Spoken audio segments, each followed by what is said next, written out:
అనుకోండి, అది వేరే విషయం. కానీ భాస్కర్ భట్ల గారు, అనంత్ గారు,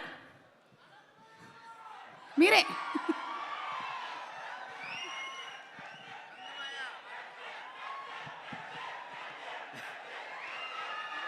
పది రోజుల ముందే పండక్కి విచ్చేసిన మన శంకర్ వరప్రసాద్ గారి అభిమానులకి స్వాగత నమస్కారాలు.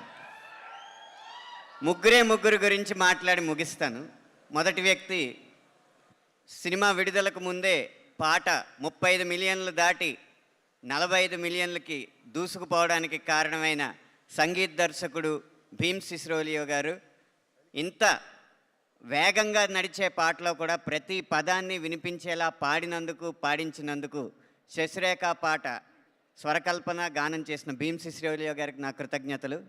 ఇక రెండో వ్యక్తి, మనం చాలామందిని గమనిస్తూ ఉంటాం, ఇంట్లో వాళ్ళు ఎవరో కష్టపడకూడదని యజమాని కష్టపడుతూ ఉంటాడు, కంపెనీ యజమాని కష్టపడకూడదని ఉద్యోగులు కష్టపడుతూ ఉంటారు.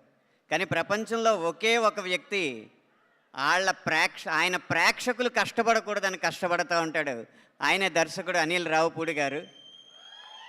ప్రతి పదాన్ని ఇది మా ప్రేక్షకులు అర్థం చేసుకోలేరు, ఇంకొంచెం సులువుగా రాయండి, ఇది మా ప్రేక్షకులకి నచ్చదు, ఇంకొంచెం మంచి పదం రాయండి అని చెప్పి ప్రేక్షకుల కోసమే పనిచేస్తున్న దర్శకుడు అనిల్ రావుపూడి గారికి కృతజ్ఞతలు.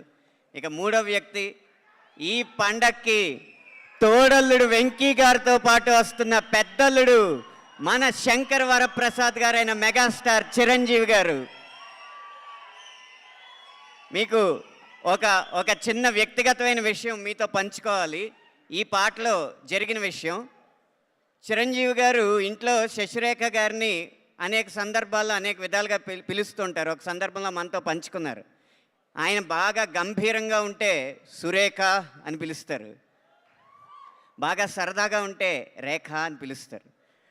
99% సరదాగానే ఉంటారు. కాబట్టి ఈ పాటలో ఆ రేఖ అన్న పదం ఎలా పెట్టాలా అని ఆలోచించి ఒక చోట అది దొరికినప్పుడు యురేఖ అని నాకు నేనే సంతోషపడి, యురేఖ నువ్వు కేక భలే బాగుంది రేఖ అని పెట్టి ఈ సినిమా విడుదల సందర్భంలోనే కాదు, విజయవంతమైన సందర్భంలోనే కాదు, కలకాలం ఈ పాట వాళ్ళ ఇంట్లో పాడుకోవాలని చెప్పి ఈ పాట రాయడం జరిగింది. అది మీ అందరికీ నచ్చడం చాలా సంతోషం. ఆఖరిగా ఒక్క మాట, మన శంకర్ వరప్రసాద్ గారు పండక్కి వస్తున్నారు అని ఎంత నిజమో, మన శంకర్ వరప్రసాద్ గారు పండగ తెస్తున్నారు అనేది కూడా అంతే నిజమని మనవి చేసుకుంటూ సెలవు తీసుకుంటున్నాను. థ్యాంక్ యూ అనంత్ శ్రీరామ్ గారు. ఒక్కొక్కళ్ళు సాహిత్యం మాత్రమే కాదు,